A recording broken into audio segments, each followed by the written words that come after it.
Hey, Brian, that chart that you posted on Nextdoor that you said you're not going to discuss tonight, that was kind of interesting. I think I understood what you were showing there. Oh, well, we could bring that up if there's time, sure. You don't have to if you don't want to. It was just interesting because it looks like we're kind of well below the normal threshold for this time of year, huh? Is that what I understood? Oh, yeah, in one metric, I guess, but in terms of Right. named storms, we're right on, we're actually a month ahead, But it's sort of like in the total capacity that would be have moved yeah, through. yeah. Yeah, it's so interesting all the different ways you guys measure stuff. No jinxing it, Mac. I know. Well, and I've been thinking it seems so quiet to me. So when I saw the name storm thing, I was like, I had really? to say the Q word, didn't he? It didn't. It doesn't feel like we've had that many named storms, but it looks Yeah. like we're right on track now. Yeah. I've got 6 o'clock, so why don't we just get started real quick? Again, we are recording and we are live on YouTube. So I did get a few messages from people who said that they will be joining a little bit later. So that's fine. Good evening, everybody. Thank you so much for joining us. I have the pleasure today to welcome several of you. I do want to acknowledge and thank Commissioner Kennedy for joining us. We have Alessandro from Commissioner Sally Heyman's office with us as well. And I want to give a personal thank you to village resident Brian McNulty. He is the master when it comes to anything storm related. And so he's graciously taken out some of his personal time to be able to update his fellow residents. And this is the second year that we've done it. I think you've even done it more than just 2 times, but with me at least, this is the second go around. I do apologize that this is in early August instead of in May or June. There were some things on our end that scheduling wise, it just became a little bit of an issue. I also want to thank our police department. I know Chief is driving, trying to get to a stable location, so he's not going to be talking on the Zoom meeting for right now, but towards the end, hopefully he'll be able to participate. And Commander, just going to call him Commander Nick because I never want to butcher his name. So thank you all for joining us. Nick, why don't you take it away and just start with some of the information that the village has and the county has assisted and put together for us, and then we can let Brian steal the show. As exactly what I was thinking. Why trample on the expert? I'm just going to touch on a few key points, hopefully not bring up too much of the same stuff that he isn't going to. Again, just real quick, thank you to the manager for putting this on, Chief Cabrera for, being a part of it with us and helping us each other way. And, like the manager said, Brian's always clutching this, he always comes through for us. So we appreciate that. I'm going to pop up a shared screen real quick.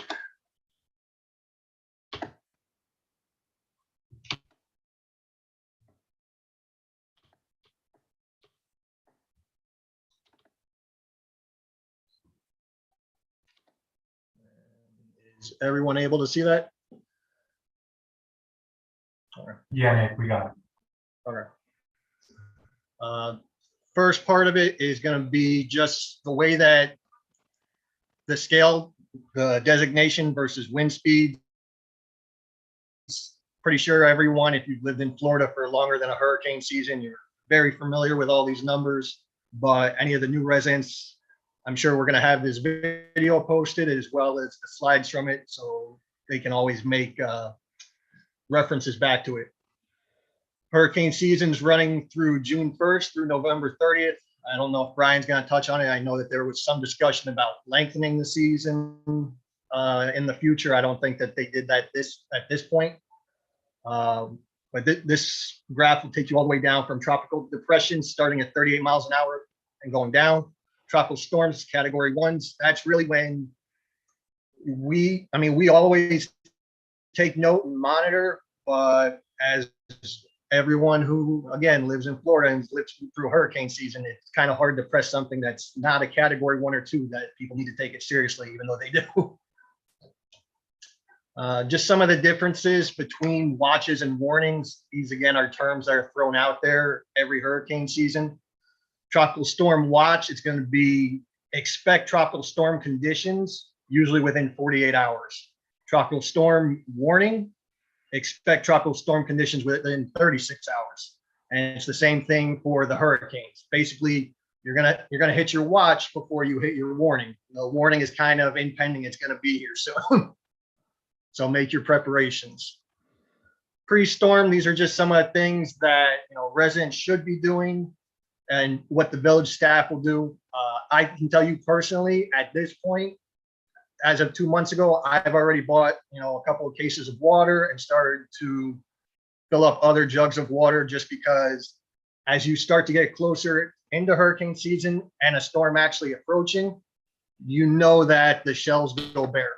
And that's really something that we want to avoid. What the residents should be doing pre-storm, again, gather your supplies, start to secure your home, whatever that may be. Bringing in furniture, strapping down things that you need to, securing your loose items around the home. If you have shutters, put them up. If you have impact windows, you're pretty good. Obviously, the least case scenario is plywood.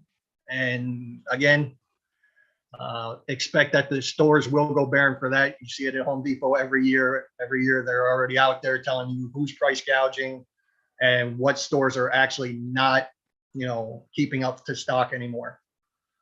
Have a backup plan, very important, because best laid plans do not always work out. So have other friends in the area, outside the area, another county. It's very easy to go just 1 to 2 counties away, staying at a friend's house, and you're not even close to experiencing the devastation. I mean, I remember when Andrew hit, Homestead was demolished, but Broward was much more livable. So even something as simple as that is a good backup plan. Definitely do not start landscaping projects or start tree trimming when we start to say that we are in watches and warnings. That is not the time to start doing that. You should already begin to start trimming. Follow your bulk pickup schedule, make other plans. If the landscapers will haul the way for you, go with that. But it's not the time that we want to see stacks of coconuts and palm fronds out on swales. During the storm, you want to, just stay informed as much as possible, whether that's through village communications, your television, your radio. The more informed you can be, the better. So please do that. If flooding threatens your home, turn off electricity at the main breaker until you can ride out wherever you are with it to see where the level rises. You don't want to have water and electricity mixing. It's not a good thing. Use your flashlights, not candles or kerosene lamps, as your light sources. I can't stress this enough. If you are going to operate a generator, make sure it is secured in a fashion, whether it's chained down. We've seen them, because of the vibrations, start kicking down the street. Definitely not something that we want to do, but it's very important that you realize that you can't keep it inside your home or inside your garage. That we definitely don't want to be responding out to phone calls that have that case. Post-storm, stay indoors, until we can give the all clear with street clearings and stuff of that nature. It's really in your best interest. It's a lot easier for us as opposed to having cars driving around. We're either trying to trim trees, we're trying to do that push. There may be flooding in the area. As long as you can help us out, we greatly appreciate it. We promise that we will get the word out to you as soon as possible when it is safe to drive. We as the village, we're going to be assessing damage immediately. I mean, I know that the chief, the manager, myself, in the heavy rainstorm, we were all out there, so that's not something that you guys need to worry about. We will be assessing from the minute that the storm is taking place till we give, hey, everything's all clear, good to head out. And I'm sorry to jump in the middle, Nick, and I know we weren't planning, but I wanted to take this moment to also mention a few things which I think are important. To reiterate what Nick said, I know the immediate urge is, okay, after the storm, let's go clear up the road. People have their own machetes or saws and start trying to cut all the trees down and all. We're going to ask that you don't do that. We have there's very strict rules by what FEMA will allow us to do, and we need to take pictures and videos from a whole lot of different angles, because then when they come back to the village, they're going to say, we see that you had X amount of trucks of vegetation. We want to see the tree that was on this street and stuff like that. So we need to make sure that we're able to document all that. On your own private property, you want to do your cleanup, that's fine. The goal with our new contracts and everything we have is that they're going to start clearing the main roadways, at least one direction, within 24 hours. Then within 72 hours, we hope to have all the roads cleared and any vegetation pushed off to the public right away. And then they'll be picking everything up. After that, the village will be trying to communicate with everyone. And if I got to walk all the streets with a bullhorn or knock door to door, we'll do that. But then after we pick up everything that's in the public right away, we'll ask the residents, if you have any debris from your private property, to move it into the swale. And then we'll arrange for that to be picked up probably a couple days after the storm and the roadways are clear. That way, everything can be documented the right way. We can have all the pictures, the videos, the tags, the various reports that the contractors need to do, so that the village can get all the proper refunding from FEMA or the federal government if the storm is too much. It's important that we follow this process because, as we've seen in the past, these are very, very expensive processes and projects that are essentially happening simultaneously. And so for our little village, we want to take full advantage to make sure that that we are able to get reimbursed for all that, which is something that the state and federal government provides in these types of situations. So again, I know the immediate need is let's clear the street, let's go do it. But there is a process that we've come in place. We are ready. We've talked to all of our vendors.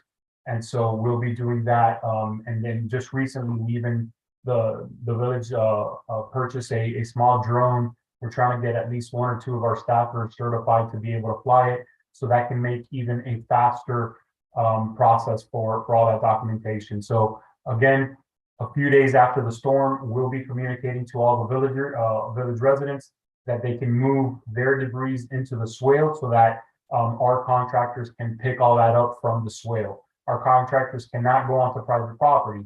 So if you can move it to the swale, we'll be able to pick it up for you and haul that away, okay? Sorry, Nick, for interrupting. I just wanted to make sure that was clear. All good. Just real quick on the post-storm report outages. You may think that, hey, if my whole block is out, someone's already called. Never hurts. Put in the phone call, 5-10 minutes. It's got a tag number, so worst case scenario is no one else has called. At least you are already on the books. Watch for safety advisories, boil waters, anything that they're going to tell you, hey, this is what you need to be doing. We have a pipe burst, we have power outages, we have standing water. Obviously, you want to stay out of any type of standing water, whether or not you think that it is electrically charged or not. Disaster kits, pretty standard. Again, anything that you could possibly think about needing is going to be on this list. A couple of items that usually go overlooked, though, that I can think of is if you are going to pack canned goods, remember that you're going to need a manual can opener. It doesn't do you any good to have only an electrical can opener, and now you've got 3 to 4 days worth of canned food that you cannot use. Prescription medications, that's a very big one, because if you're packing up or you can't get to a Walgreens, CVS, Publix in the next couple of days, make sure that you're stocked to at least go, I would say, 5 to 7 days with your medications. Also, if you're going to evacuate, remember that that's something that you're going to want to need to bring with you. Obviously, your change of clothing, any type of portable electronic devices. If it needs batteries, get the batteries into it. If it's chargeable, charge everything. I personally invested in some solar powered USB chargers. That works great because you can just leave it out in the sun and you're good to go. If you have pets, remember that you need to prep for them as well as yourself. So whether it's evacuation or you're staying in your house, you're going to need to have plenty of food and drinking water for the dog, the cat, parakeets, whatever. It's always good to have a little bit of cash on hand. I know not everyone's traveling with, wads of cash anymore. Everything is pretty much debit cards and credit cards, but it never hurts to have, a couple $100 if you have that accessibility just to having cash. Garbage bags are tremendously underutilized. All you need is a couple of the big black industrial bags, contractor bags. You can wrap pretty much anything in 1 to 2 of those and it becomes waterproof. That we've seen to work out pretty easily. Evacuations with pets. Your main source is going to be miami-dade.gov 311. Awesome resource. If there's anything that you can think of, any questions that you have, 311 is the way to go. Know your zone. They usually code us the same as C and D, but check to make sure that, in the days following, for some reason, something hasn't changed. The county always does a great job with it. Sally Heyman's office offers us tremendous support, as she does with all of our other groups. And, we're tremendously grateful for that. And this is definitely a resource that you should be utilizing.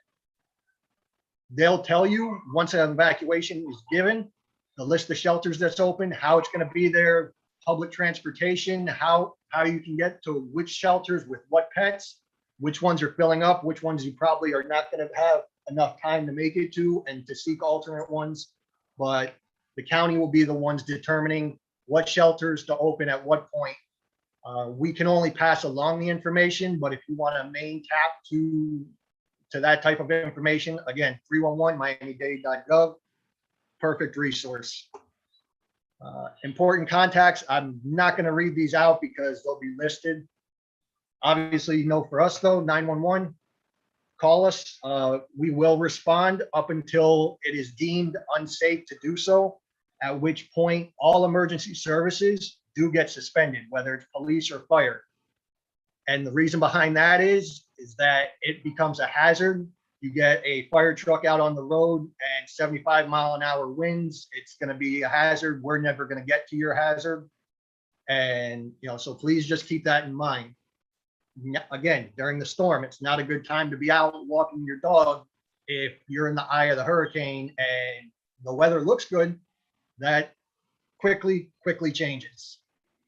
Like I said, this information will be posted, so I'm not going to bother you guys with going through it. That is it for me. So I will yield to the higher expert, and you are good to go, Brian.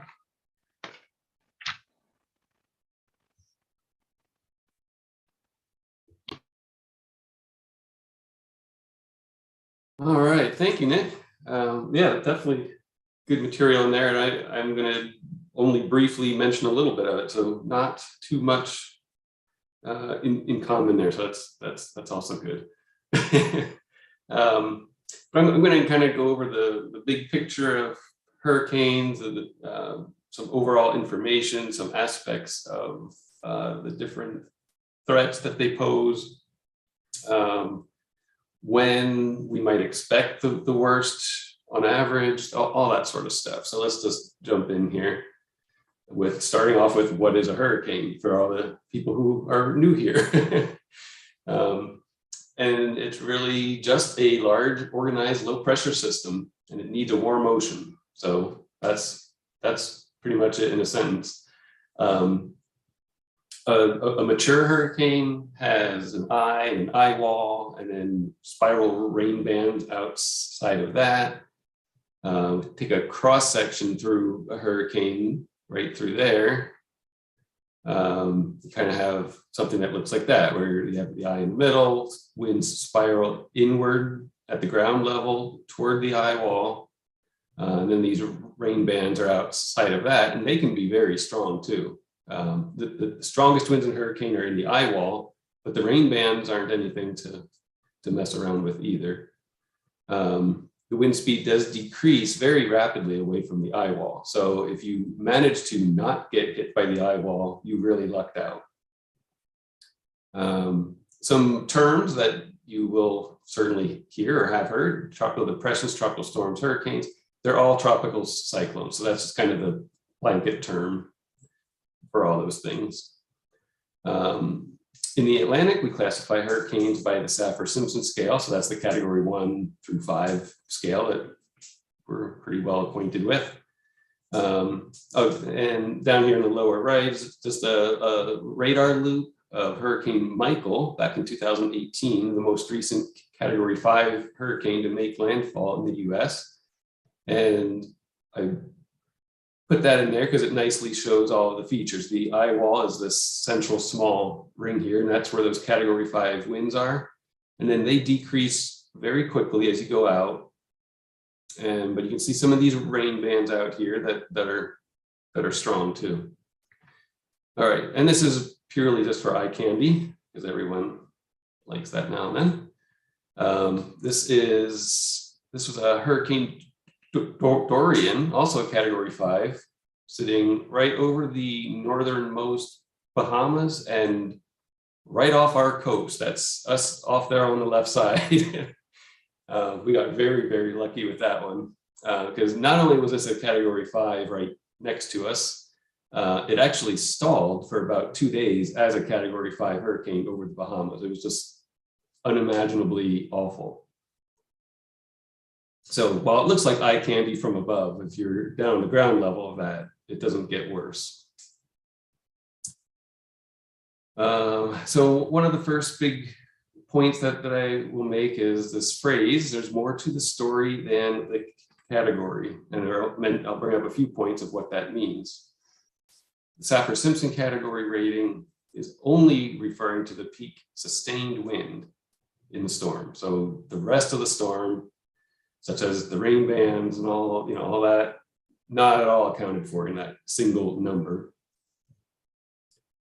The other hazard that travels along with hurricanes is tornadoes, and some hurricanes spawn just a few tornadoes, some spawn 100. It's just they're usually in the rain bands, so they're not in the eye wall.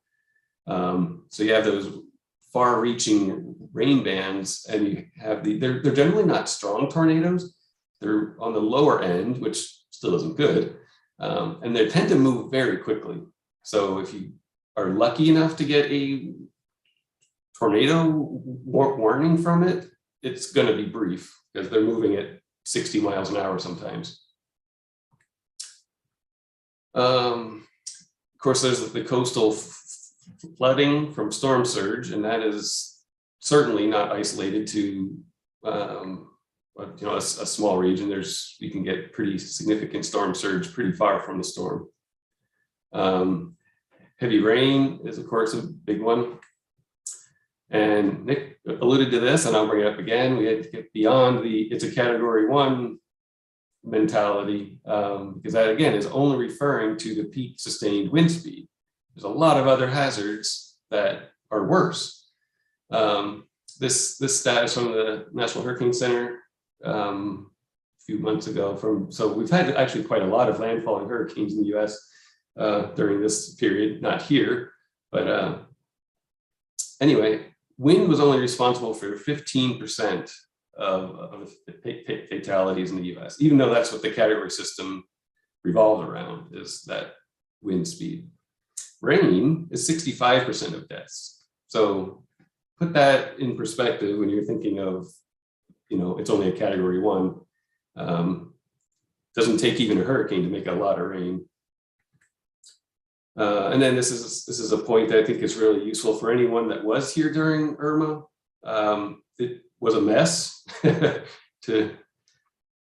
put it nicely. But it was a tropical storm here, an upper end tropical storm, not quite a category 1 hurricane for us.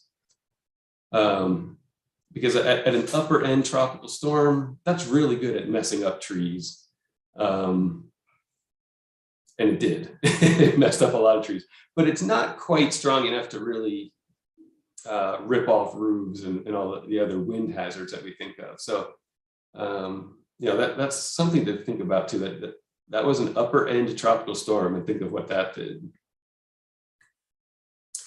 This is another point I'd like to bring up, is the size versus intensity.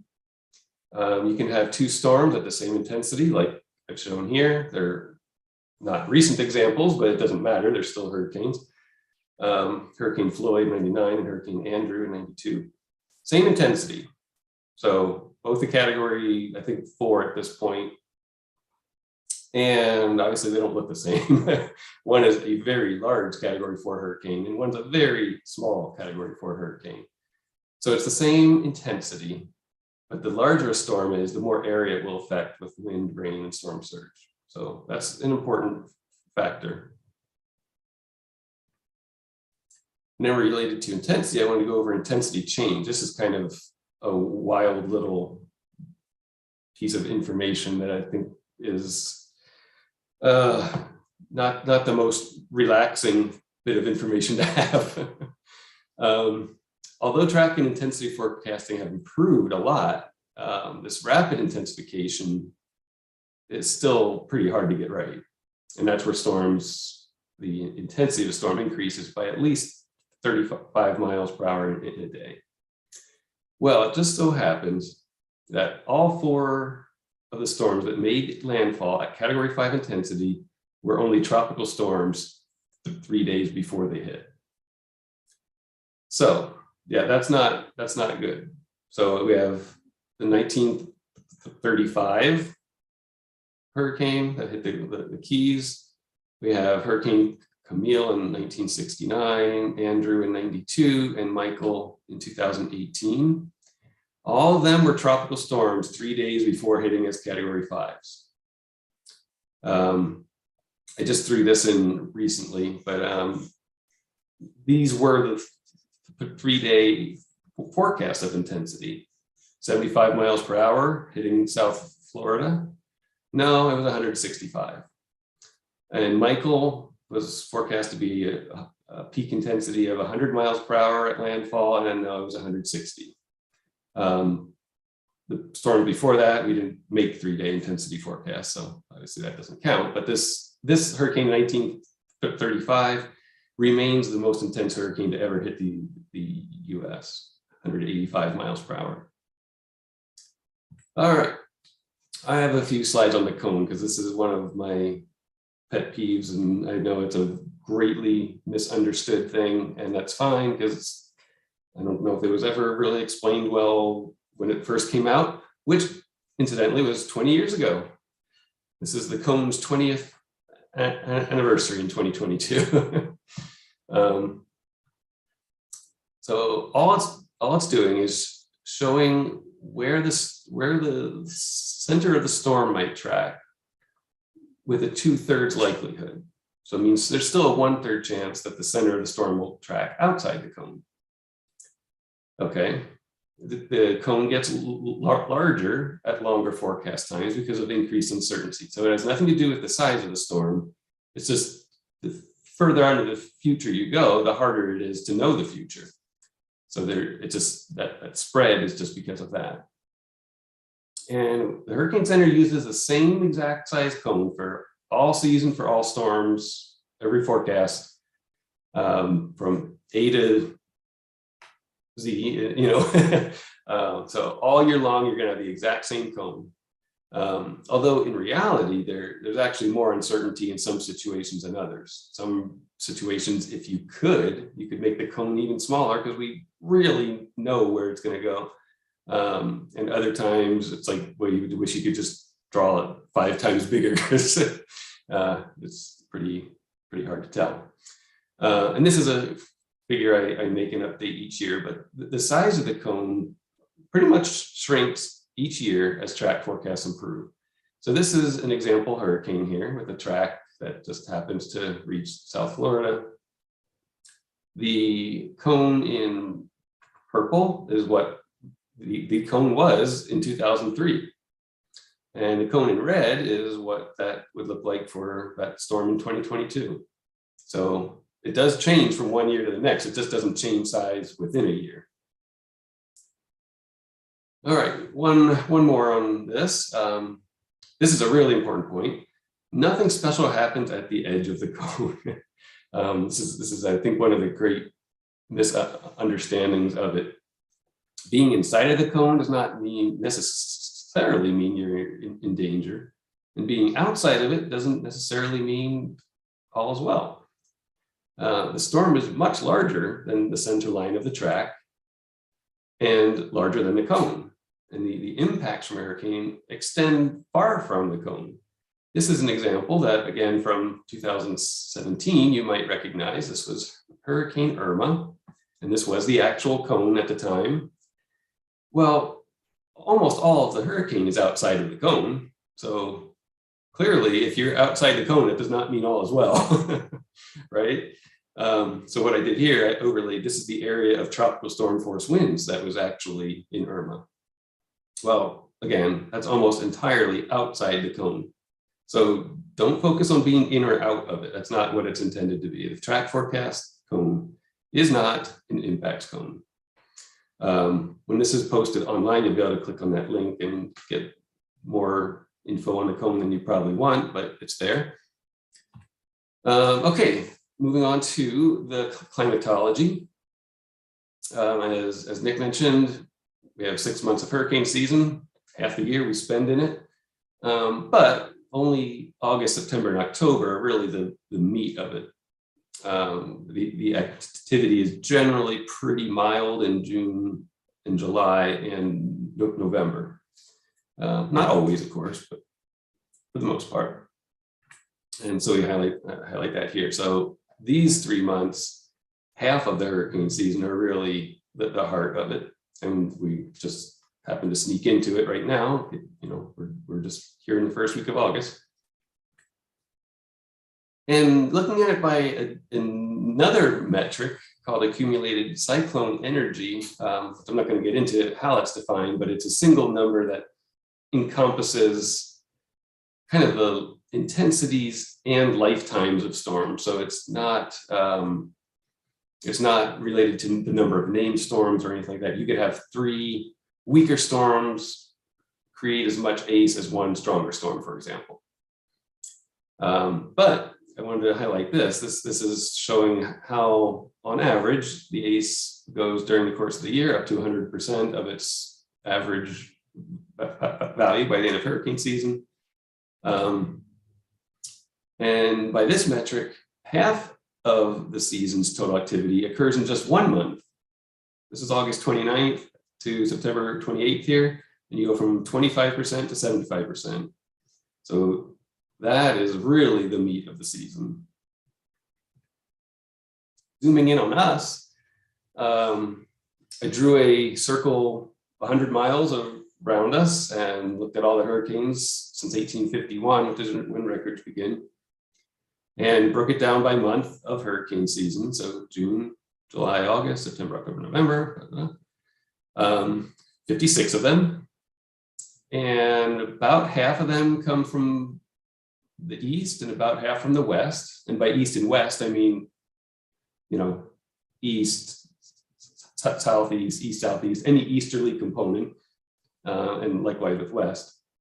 So, again, those big 3 months of August, September, and October. During August and September, they're generally coming at us from the east. During October, they're generally coming at us from the west. So, as you can see on these maps, October is actually our big month for action here historically. More than August and more than September.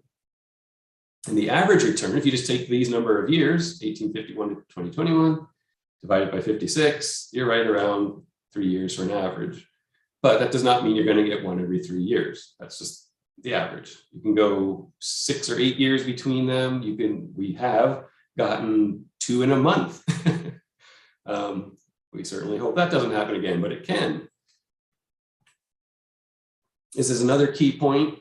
It only takes one phrase, and I think you all know where this is going to go because everyone uses this example for this phrase. But and this is partly why I am not going to talk about what the outlook is for the whole season in terms of number of storms, because regardless of how active the season is expected to be, any of the storms that form could affect land or us.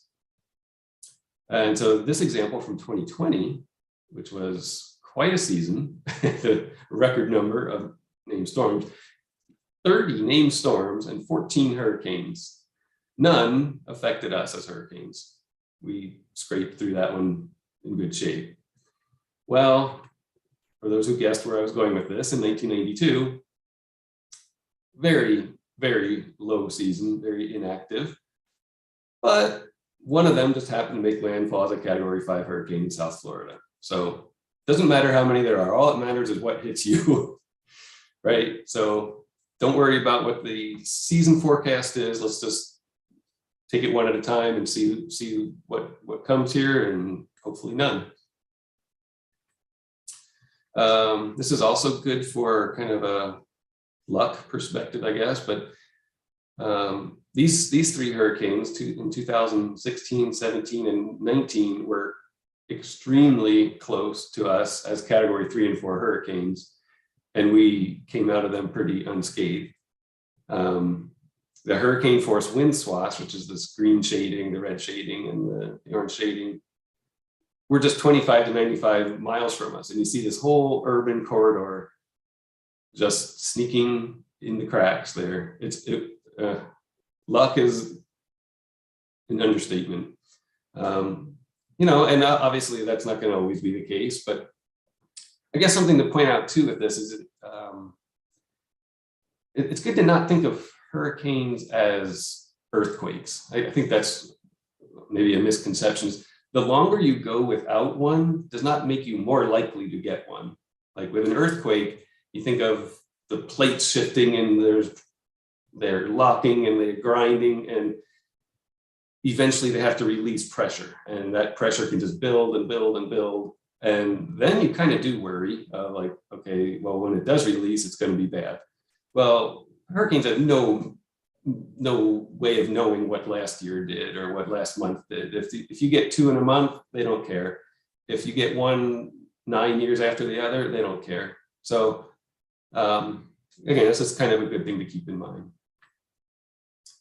And this is kind of an interesting topic for us to talk about storm surge. There could be people on this or who will watch it who don't live in Biscayne Park, and you actually might have property on either the bay or the ocean. But here in Biscayne Park, we don't. But I'm still going to bring it up, and you'll see why.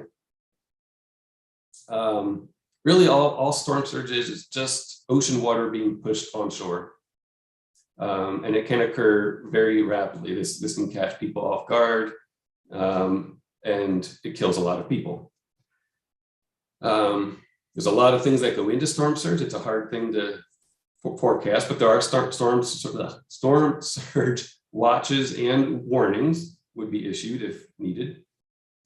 There's this term called storm tide, and that's actually the number that matters. That's the combination of the astronomical tide and the storm surge. So if the storm surge comes at low tide versus high tide, that makes a difference.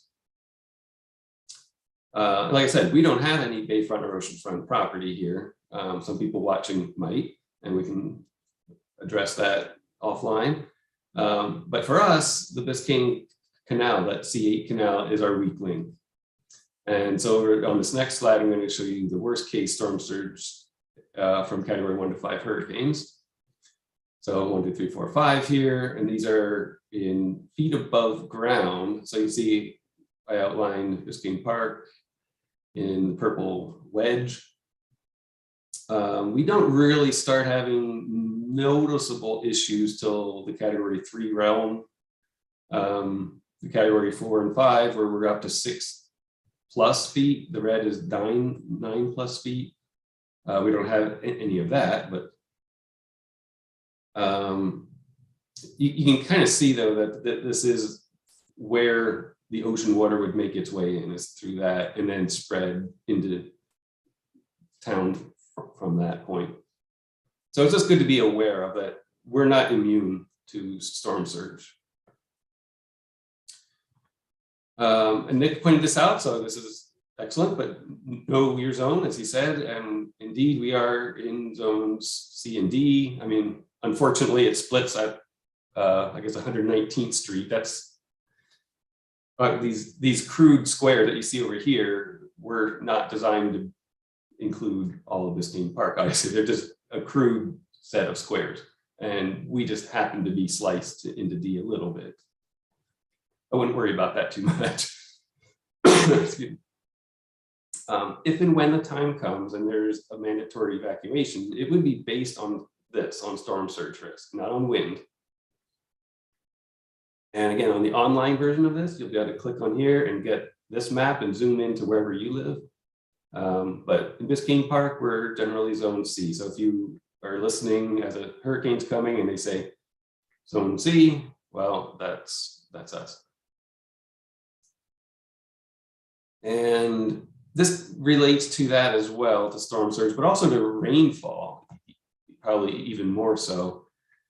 This is a zoomed in topographic map of Biscayne Park, with Brown being relatively high, 8 feet or higher in Brown, and rather low, 3 feet or less in the deep blues. And I made it scale that way so it really shows the highs and lows pretty well, because obviously it's generally pretty flat, but when you exaggerate the scale, you can bring out some of those important features. And they are important because these low-lying blue areas in town, they do flood in heavy rain, and they will flood if we ever get a storm surge making it up here. But as we've seen with even things that aren't quite hurricanes, we have big problems with heavy rain, as everywhere does around here, because it's flat and water doesn't drain very well. But it can cause big problems to roads, drain fields and septic tanks, and obviously the houses too.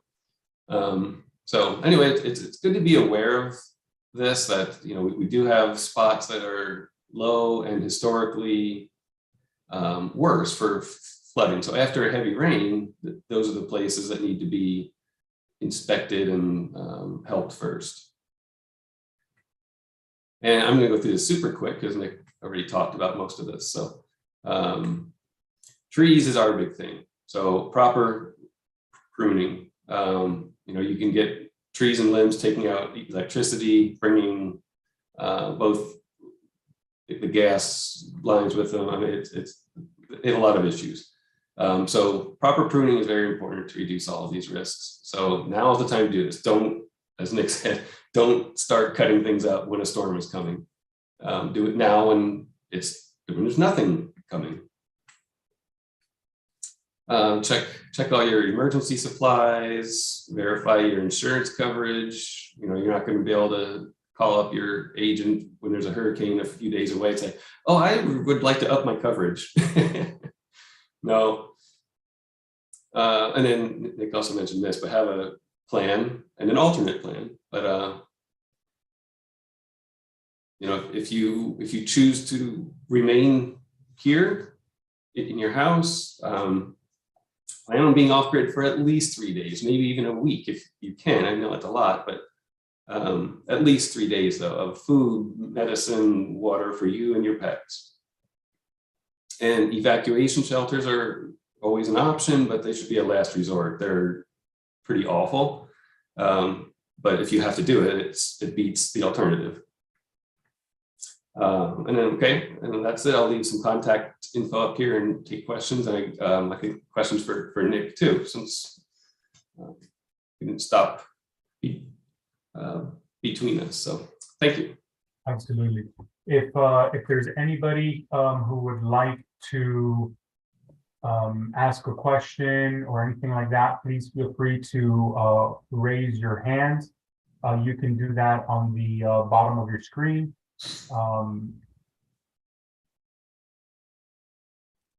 Is there anyone with a question? Matt, okay. Here you go. I'm gonna ask you to unmute yourself. Sure. Go Hey, ahead. I could not find the hand raising feature thing. Sorry about that. Hey, if I ask you something that you covered, I apologize. I was tuning in, but I think this is more of a question for Commander Wolfschlager or Mario more than Brian. So at what point do you declare a state of emergency here in Biscayne Park when a storm is coming, whether it's a named storm or not? And what does it imply, and what happens after an emergency has been declared? Why do we do that? What does that enable the village to do? So we typically follow the lead that Miami-Dade County will go through. So once the county has declared a state of emergency, then we will follow suit with a declaration as well. Those are done in order to be able to access any reimbursable funds needed for recovery from a storm or something like that. The village can declare a state of emergency by itself if we have something that is unique to the village. But in these type of situations where the entire county is going to be affected, we would follow suit. In order for FEMA or the federal government, depending on the size and the amount of damage that it would create within the area, for them to qualify the storm to reimburse municipalities or local governments, the entire county would have to have a certain level of damage and then dollars. So that is why it's important for us to be able to quantify and be able to say how much damage and how much dollar-wise that damage has cost to reimburse, because without that, then it doesn't, it might not qualify for the storm for FEMA reimbursement of funds. So we make sure that we're following the county. Those are typically done once a watch is already in place and we're going into a warning. Once we do a warning where the impact of a storm is imminent, is when the county mayor will declare a state of emergency for the county, and then you will see, well, between the county, Miami Beach, and Miami, it's always a race to try to see who does it first. But then once the county does it, you see basically every municipality underneath start declaring theirs and issuing theirs, while the other departments within the village are going to be preparing for the storm that's going out. And let's not also forget, especially during the watch phase, I am sending and I am trying to get all of our employees, especially our essential employees, to go home and prep their houses first so that they can be back here in the village. Did that answer your question? Yeah, so in other words, there's an administrative function to a state of emergency that allows you to prepare to recoup the money that we spend on cleanup and things like that. But it actually happens before the storm hits. You don't have to wait for there to be damage. You declare it in advance. Does it allow the police department to do anything specific regarding residents and how we should, what we're allowed to do, being outside, not leaving? I mean, is there an impact in terms of public safety as well? It's really going to depend on the storm that we have. Typically, we would not issue a curfew unless it's absolutely necessary. The last time either the county or other municipalities issued any kind of curfews was at the beginning of the COVID pandemic. And we were in certain cities and the county were still seeing large groups of people gathering at night at restaurants or bars. So in order to kind of control the crowd, but not every city does that. So it's really dependent on the situation. And for the most part, it's up to the individual municipality and the law enforcement officers in that municipality to enforce some type of, for police, a declaration of emergency typically also means that the police officers work what's called an Alpha Bravo shift, which is essentially 12-hour shifts. But our officers are already working 12-hour shifts just because of the amount of officers we have to be able to have constant coverage and everything like that. So for shift-wise, nothing for our officers change.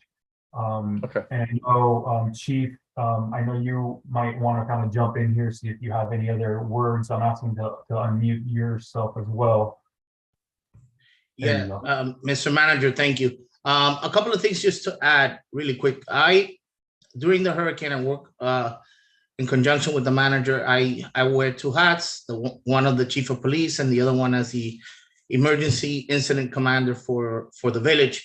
So you asked a very specific question, Commissioner Kennedy, and I want to answer that. Yes, as the emergency incident commander, myself and the manager work together, disseminate information during the pre-stages of the that we're informed that a hurricane is heading in our direction. So we do both pre, during, and post. We disseminate information just so people begin the preparations.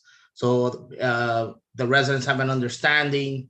So we make sure that those that maybe don't have access to radio or televisions, or those who are elderly or require special services, we can provide the appropriate assistance. So we do work together, and we do disseminate information, and we monitor both pre, during, and post, both from the emergency management side and from the police side. In addition to the officers that we have on Alpha Bravo or 1212, like the manager is saying, we have all the reserves that we call in, and we disseminate them during the different shifts. So it assists us in road closures, disseminating if we have anything to disseminate at that time, like if it's water or ice or anything that may be needed to assist public works while they're providing, removing trees, or the debris company while they're in the process of doing their removal. I think one of the important things that Brian and Nick touched on during post-hurricane, after the hurricane has gone by, one of the important things, something that happens all the time, obviously we know we have flooding issues in the village, is that we have down wires and we have other issues. This is why it's important that I know we get fever, they call it cabin fever, I believe, and everybody wants to come outside. It's the quicker that we allow the emergency services to be able to clear streets, take the proper documentation, and give the all clear to everybody, then it expedites the process. Because if we also at the same time have to tell people divert the traffic, tell people to stop walking and all that, it just really hinders the process, and that's extremely, extremely important. May I ask you a follow-up question, Chief, to something you just touched on that I think is important, and that is regarding the, you guys maintain a list, and the name of the list escapes me, but it's elderly residents of the village that you guys keep an extra eye on during situations like that. How is that list maintained, and how can people, we have a lot of new residents moving in and out of the village, right? How do people get their name on the list, or get one of their neighbors or family members on that list, and exactly what do you guys use that list for? I will kind of jump in there. We do have a bit of a running list. However, we ask that residents or anyone, the county actually maintains a list of anyone who will need assistance for evacuation or anything like that. We do have some handbooks, and I'll grab one now. But we have some here at Village Hall if anybody wants to come and pick theirs up. And I think we put some at the rec center, Nick, if I'm not mistaken, and we've got at the police station as well, where you can sign up for the county to come and assist with evacuation. So the county will come themselves. They have a group and a task force, or officers or whatnot, or even paramedics that will come, and they will help move you out of the room and take you to an evacuation area where you will be, or your family will be safe. We have tried to maintain a list as best as we can, and updated an old one that we had. But outside of that, every so often we'll try to go back to it and try to update it. But we don't There's nothing online or anything like that where we go and we try to get that. Bob, I know you've had your hand up for quite a while. I'm going to ask that you unmute yourself. There you go. Okay. And then from there, I saw resident Louis D'Armando that also wanted to say, so we'll go to him next. Okay. I want to, first of all, thank the presentation that was given to our hurricane expert, Brian Nolte. I think he did a great job. It was very clear. And it really, I think most of the residents need to go ahead and be looking at this. The second thing, I would like to go ahead and praise the manager for having this presentation. Also, for the explanation that the residents need to stay home or go to their shelters. Don't pile trash out there during a hurricane.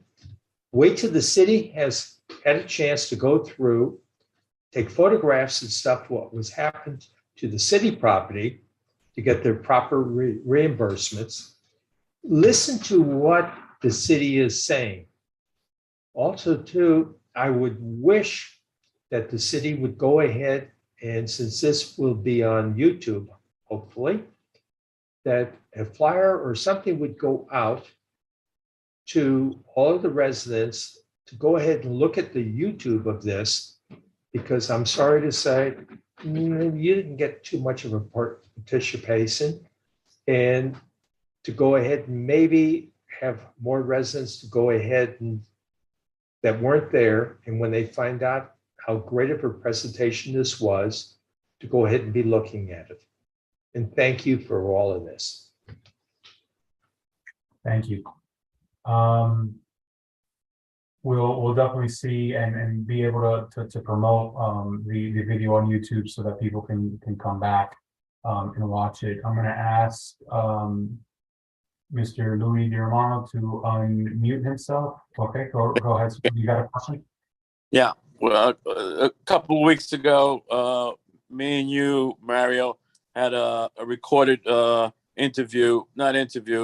back and forth questions about the flooding on my street.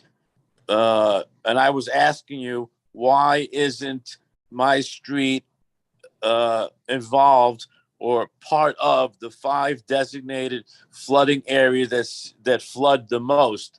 And you said of the 5, and was recorded, and Commander Nick was there recording it, or part of the recording. You said that my street, 108th Street and Northeast 10th Avenue, does not flood enough, and my block and my street is excluded from the 5 designated more important locations within the village of Biscayne Park. Now, Mario, you were not here for Hurricane Irma, okay? I don't think, Chief, I don't think you were here for Hurricane Irma either, correct? I can't hear what he's saying. No, you. Chief, were you here for Irma? No, sir, I was not. Okay. I was at the city of Miami. I worked both of them, but at the city of Miami. Okay, fine. That's why I didn't ask the question of you. But I know the Nick was here. Why? I was told by Diaz that the water isn't deep enough, okay, and that I could walk through the water to my car. And he determined, and it's his determination that I should not be included in these 5 zones that he is going to target first for heavy flooding. He doesn't have the training, doesn't have the information other than coming by and taking a picture, doesn't have the background, okay, and doesn't know how severe my property was flooded because of the storm sewers, the storm drains that we have on Northeast 108th Street and Northeast 10th Avenue.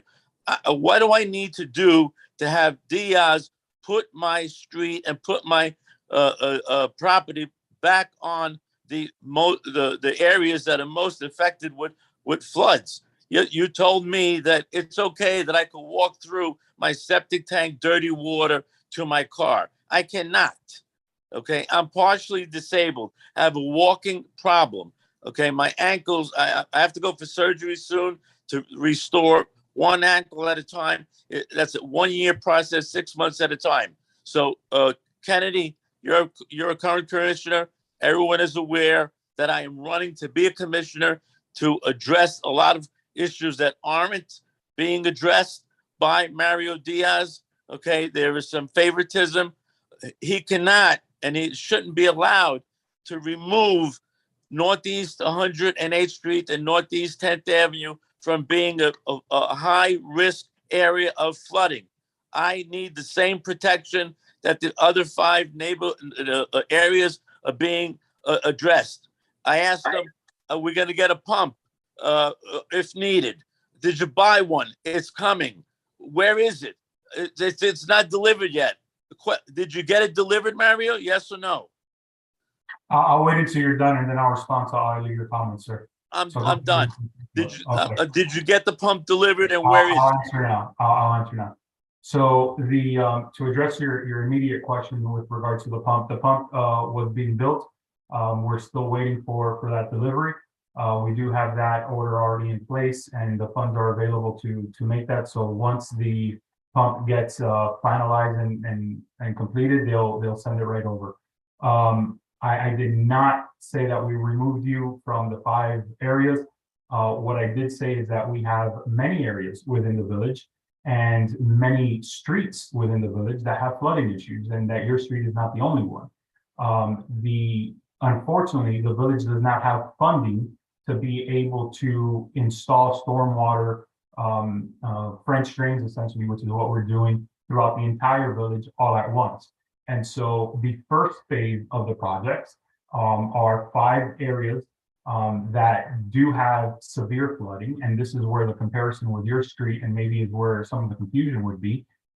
These areas, even after more than 24 hours, have several hundred gallons of waters still of stagnant water on the street, in which even in this recent rainstorm that we had in June, the next day, your street was essentially dry. Not saying that on your private property, there was not water still there, but the street was still at a level where it was drying out, where these other areas still, even after 48 hours, still had knee-high water in areas. And so those were the areas that were identified to get the construction areas first. Your street of 108 is still part of the larger project within the village, but as you correctly pointed out, it's not the first street that will receive it.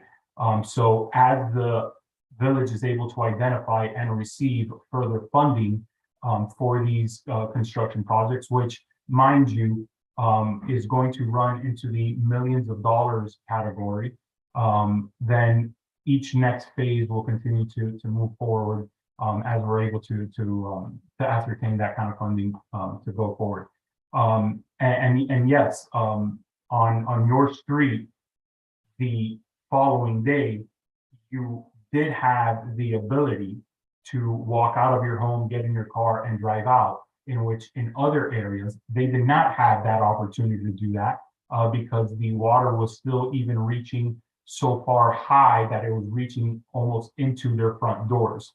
You can easily, when you want, you can go to 121st Street and 11th Avenue when these areas are, when it's that kind of rain and we receive that amount of volume. And you can easily see where water is going into the homes, where on 108th, luckily there are large front yards before the front doors come in. And so at least in this last rain event, did not have the water going into the houses. So yes, 108th Street will get stormwater drainage.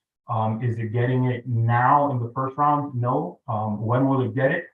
Great question. We're working to try to identify funding so that we can move that forward. This past fiscal year, in order just to pay for the first 5 projects that we had, not only are we using money from the county CITT fund, which there were no projects in the village done for the past 10 years, which is why we've got about $300,000 to $350,000 to use from that. Luckily, we were able to stop the county from taking that money back. But to match that, we were able to get the state to give us another $350,000 to be able to do that. And then the remaining funds needed to pay for that one project, which is essentially about $1 million, between $1 million and $1.1 million, is future years of CITT money that we're also using to do that. So that is how we're able to do that. Unfortunately, these projects are going to cost more than just $10,000 or $20,000. They cost hundreds of thousands, if not millions of dollars to put in. And even then, these projects won't be solving the flooding issue on the streets. They're going to help manage it, but they won't be solving anything. And every street, as when we have the pump or when we get the water trucks that we use during June, we try to rotate as much as we can so that we can help manage that. And any street that has flooding, there'll be sent to. Although, just to clarify, neither the water pump nor a vacuum truck will be going onto private property to help suck up or move any of that water. That water is strictly to be able to get the street open and easy for regular travel to go through. It does help in the greater scheme of things, but it's not going to an individual property to move any water. Do we have any other questions from any of our residents? Any other residents? Okay, I don't see. Does anybody want to make a comment again? Is there another question from anyone who's spoken in the past already? Okay, I see Mr. Diamante speaking, so I'll give him the opportunity again. I'm going to ask that you unmute yourself. There you go. All right. Why are we only ordering one pump when this is to install sewage in storm drains for the entire village? We're talking 10, 15, 20 year out. Why are we ordering one pump? Why is it August 3rd and we don't have this pump? It cannot be that you can't get this pump throughout the United States or out of the country quick enough. Suppose there's a rainstorm in 2 weeks from now. What are you waiting for? It's already been more than 6 to 8 weeks since the recorded conversation we had with Commander Nick, and the pump still hasn't arrived. Also, the Village of Biscayne Park should own and buy and purchase 2 vacuum trucks because the flooding is going to be a continuous problem. Okay, Mario won't be around here in 5 or 10 years. The current commissioners won't be around. I might not be around. The chief, the police chief, the commander, none of us might be around, and we're going to still be flooding. You need to buy 2 vacuum trucks and a minimum of 4 pumps should be at the public works. And don't tell me you don't have enough money. I've told you before, you borrow the money. Okay, the village could afford to borrow the money this is a public safety issue.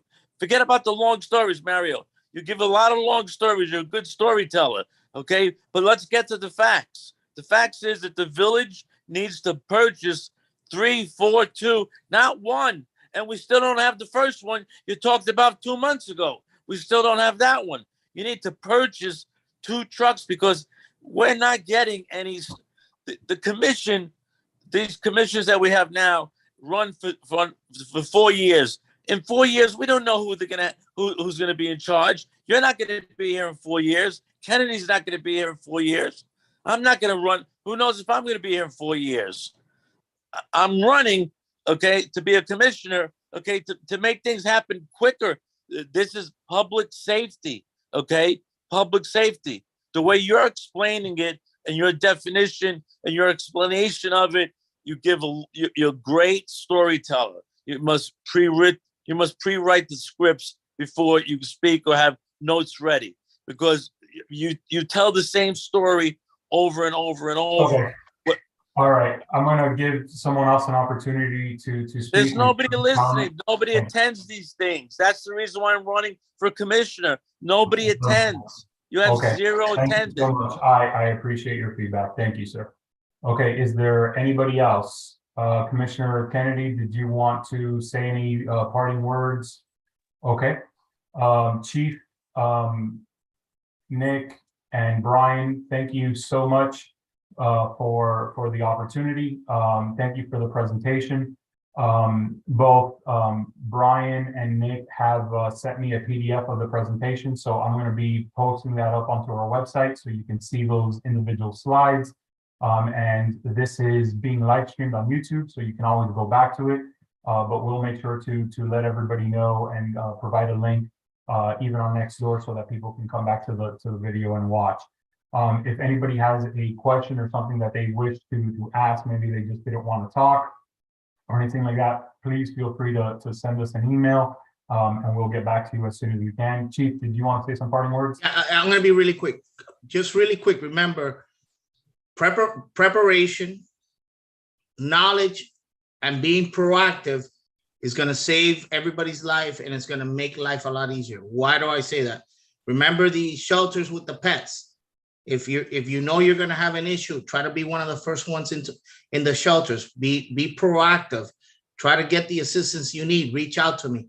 Preparation. If you have all the preparations, then you're not being reactive. You're being proactive. Okay. And knowledge. It's important to have knowledge of what's going to happen, when it's going to happen, and how it can happen, which is what Brian was alluding to. So these three things are key during these critical incidents and during these storms. Thank you very much, Mr. Manager. Okay. Thank you, everybody. I appreciate you coming on board and spending some time with us. Stay safe. And again, if you need to reach out to us,